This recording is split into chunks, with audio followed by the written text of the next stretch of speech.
여러분 안녕하십니까. 법률사무소국토의 김조영 대표 변호사입니다. 주요 뉴스를 브리핑해 드리는 겁니다. 부동산하고 정비사업 관련돼 가지고 오늘은 조금 안 좋은 얘기를 할 수밖에 없을 것 같아요. 지난 1월 5일 날 서울특별시에서 2040 서울도시기본계획을 확정 고시를 했는데 보시면 알맹이가 빠져 있습니다. 저는 반드시 수정해야 된다고 생각이 들어요. 왜냐하면 지금 이 계획은 2019년도부터 시작을 했는데 박원순 시장이 있을 때부터 시작을 한 계획입니다. 하다가 중간에 이제 보궐선거가 됨으로써 오세훈 시장으로 바뀌었고 그 다음에 오세훈 시장가 다시 이제 재선이 됐는데 저는 제가 보기엔 이게 과연 시장님이 제대로 다 파악이 된 건지 보면 양이 많고 너무 방대합니다. 전문가가 봐도 이걸 쉽지가 않아요. 그래서 체크하는 걸, 지적을 하는 걸 빠뜨리지 않았냐라는 생각이 듭니다. 그래서 이거는 반드시 이 부분은 수정해야 된다라는 말씀을 드리고자 합니다. 제가 왜 이런 얘기를 할 수 있냐면 저도 나름대로 그동안 25년 동안 하면서 건설교통부 국토해양부 고문변호사, 서울특별시 도시계획위원, 경기도 고문변호사 10년 동안 이렇게 하면서 각종 정책회의 다 들어가 봤어요. 그리고 대한주택공사, 한국감정원, 대한상공회의소도 관여했었고 그 다음에 한국주택정비사업조합협회, 한국부동산개발협회, 그 다음에 한국주택학회 이사, 도시설계학회 이런 여러 가지 단체에 활동하다 보니까 나름대로 안목이 좀 띄었습니다. 띄었어요. 그래서 일반 변호사하고는 조금 달라하기 때문에 이걸 말씀을 드리는 건데 자 어떤 내용인지 한번 볼까요? 금년 1월 5일 날 이제 발표를 했습니다. 서울시에서 발표를 했는데 시민 삶의 질과 도시 경쟁력 끌어올린다. 2040 서울도시기본계획 확정. 삶의 질과 도시 경쟁력을 끌어올린다. 좋죠? 아주 좋습니다. 그러고서 7대 공간계획을 제시했고 그 다음에 35층 높이 규제를 전면 폐지하고 도보 30분 내 자립생활권인 보행 일상권을 조립하겠다라고 했는데 이 부분은 작년 2022년도에 이미 한번 오세훈 시장이 초안을 발표를 했기 때문에 거기에 따라서 제가 강의해 놓은 게 있습니다. 요 같은 재정봉독 안에 한번 보시고 일단은 이번에 발표를 확정된 걸 보고 한번 같이 보도록 하겠습니다. 먼저 2040 서울도시기본계획 홍보 영상을 서울시에서 올려놨는데 요거를 한번 보겠습니다. 내용을 어떤 건지 한번 같이 보시죠.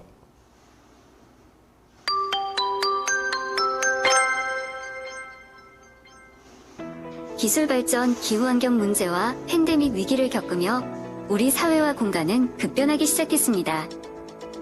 나의 행복과 삶을 최우선으로 생각하는 가치관의 변화는 물론이고요. 그야말로 신세계, 한 번도 경험해보지 못한 시대가 우리 앞에 펼쳐졌습니다. 이러한 변화에 유연하게 적응하고 나의 욕구를 빠르게 충족해줄 도시를 기대하는 일은 자연스러워졌죠. 2040 서울 도시기본계획에서는 시민 삶에 초점을 맞춰 서울의 모습을 계획했습니다. 저기 불 켜진 집으로 들어가 볼게요. 오늘 전시를 보러 가는 지용 씨네 가족이 보이네요. 지용 씨는 최근 차를 없앴어요. 집을 중심으로 업무, 소비, 여가, 보육 등 다양한 활동을 걸어서 누리게 되면서 자가용의 필요성이 줄었거든요. 차가 없다고 서두를 필요는 없어요. 걸어서 5분이면 박물관에 도착하니까요. 이 박물관 20층에 사는 성미씨 부부도 아침을 함께 여네요. 박물관에 웬 집이냐고요? 도시계획이 유연해지면서 다양한 도시 공간이 등장하기 시작했거든요. 높이의 제약도 줄어 서울을 더 효율적으로 이용할 수 있게 되었고요. 유연한 공간이 된 만큼 서울을 사랑하는 사람이라면 누구나 함께 할 수 있어요. 강남으로 긴 통근 생활을 했던 성미씨 부부는 이제 동네 거점 오피스로 걸어서 출퇴근해요. 확 줄어든 통근 시간 동안엔 멋진 수변길을 산책하며 첨단 헬스센터에서 건강을 체크하죠. 그 옆에 조깅을 마치고 용산에 있는 본사로 출근 중인 여진씨도 보이네요. 오늘 여진씨는 중요한 회의가 있어요. 인천공항에서 드론 택시를 타고 오는 바이어. 경부고속도로를 타고 자율주행 차량으로 이동하는 전문가가 이곳 본사에 모이기로 했거든요. 이처럼 어디에 있든 함께 모이는 과정은 더 빠르고 쉬워졌죠. 2040년 서울에서는 이런 일상권이 서울 전역에 고르게 분포하게 됩니다. 시공간의 제약은 줄고 나의 욕구와 취향은 존중되며 기회는 다양해지고 우리는 이제 수준 높은 선택지들을 앞에 두고 누리는 일만 남았습니다. 이처럼 미래에 대한 상상을 현실로 만드는 첫 출발.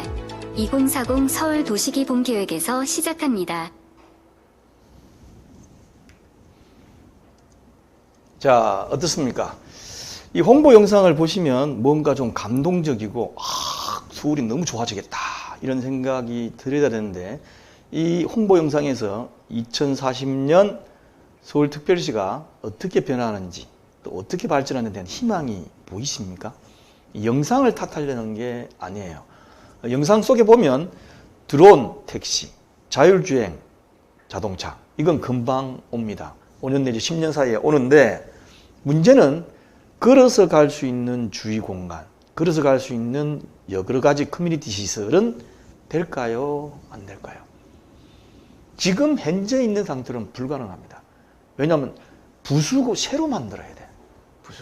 부수고 새로 만들 때에 그렇게 배치를 해가지고 그 계획으로 해야 되는 것이지 부수지도 않고 현재 있는 집에다가 박물관을 만들 수도 없는 거고 오피스 빌딩을 만들 수도 없는 거지 않습니까? 그러면 부시고 새로 짓는 데 대한 계획이 들어가야 되는데 그 계획이 2040 서울 도시기본계획에 빠져 있습니다. 어떻게 빠져 있는지 조금 보시겠어요. 그래서 어떻게 해서 기본 목표를 달성할 건지에 대한 부분이 빠져 있기 때문에 자, 뭐가 빠져 있어? 기본계획 보고서 한번 보자. 한번 보겠습니다. 같이. 2040 서울도시 기본계획 보고서가 이게 작년도 해가지고 올해 1월 5일 날 이제 발표했기 때문에 표시가 이렇게 돼 있어요. 보고서 있습니다.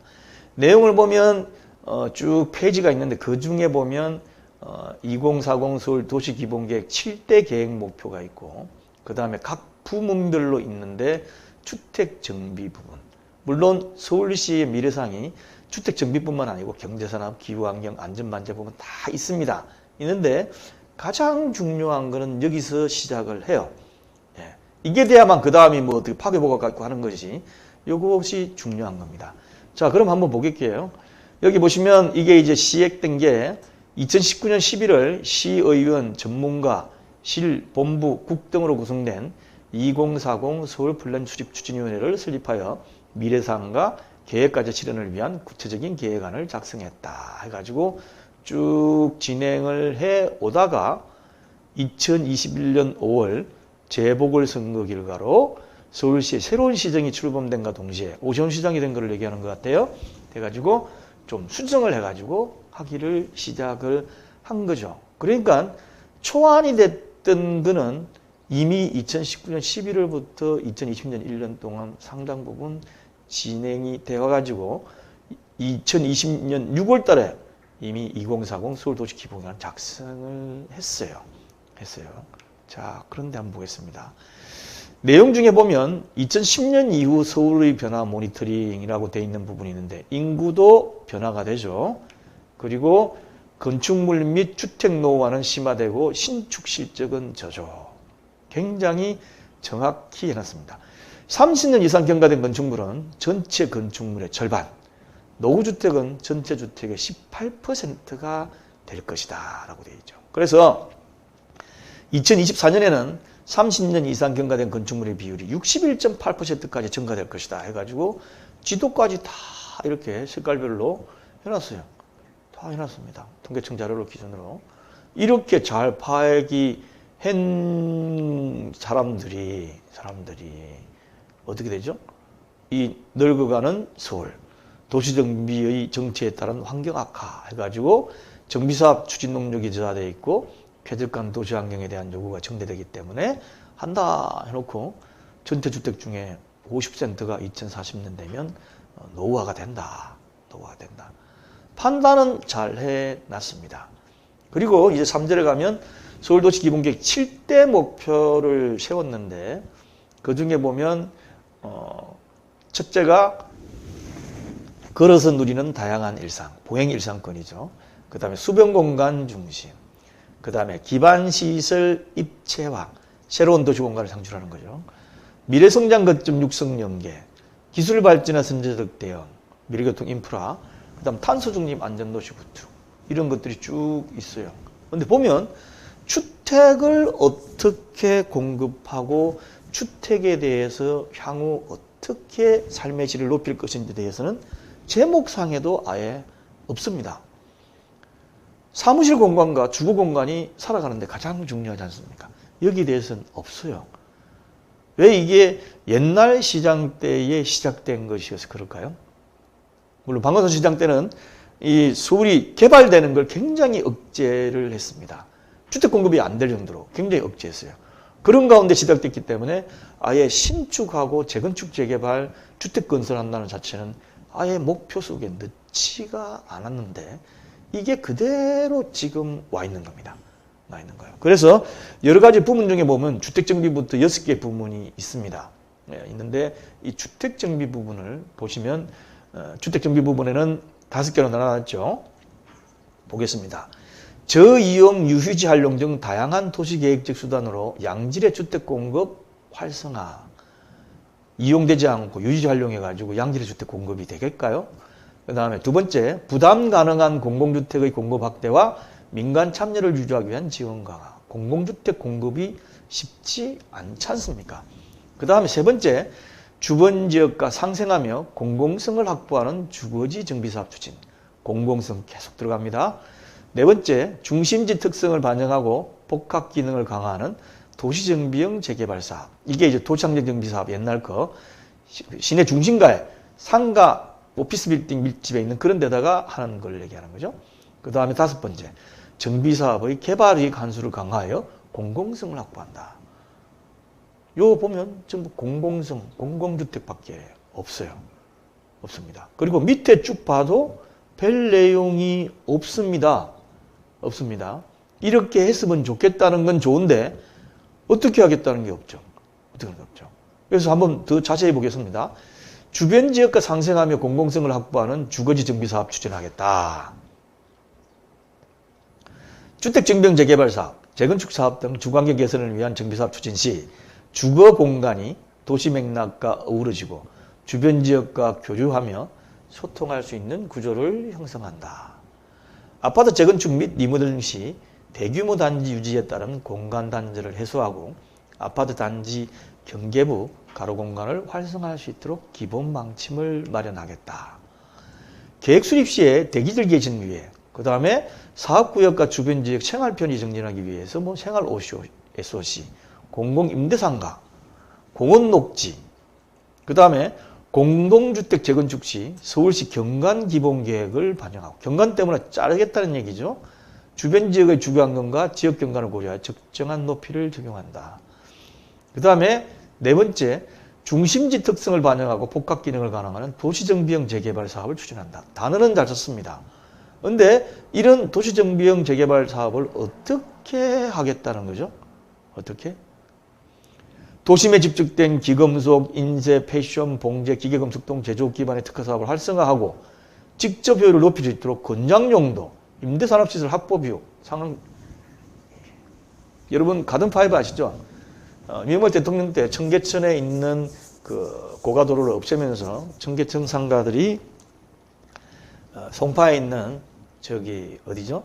성남 가는 쪽 그쪽에 있는 가든파이브로 옮길 거라 생각했습니다. 갔습니까? 안 갔습니다. 이렇게 해가지고 한다? 그러면 이 사람들을 어떻게 생활 영업을 옮겨주고 하는 내용이 더 중요하지. 이렇게 특화 산업을 활성화한다.